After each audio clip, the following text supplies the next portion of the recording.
O BNG da Barbanza faise eco novamente das queixas da veciñanza da comarca referidas aos constantes atrasos dos horarios de autobuses, a falla de espazo no transporte escolar ou os problemas que ten a mocidade coa tarxeta Xente Nova. Os deputados Rosana Pérez e Paulo Ríos, acompañados dos voceiros municipais en Ribeira, Boiro e A Pobra, reclamaron a Xunta unha solución inmediata a todos estes problemas, poñendo o branco das súas críticas na empresa concesionaria do servizo, que actúa, segundo eles, con total impunidade. O que non pode pasar e o que é unha situación completamente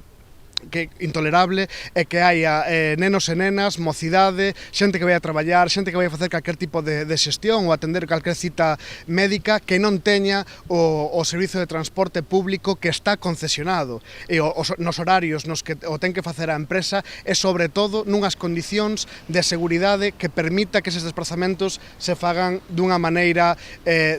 segura. A empresa ten un contrato de concesión que ten que cumprir a raxatabla e ese contrato de concesión comprende que ten que atender a cidadanía desta comarca tal cual como está recollido nese contrato.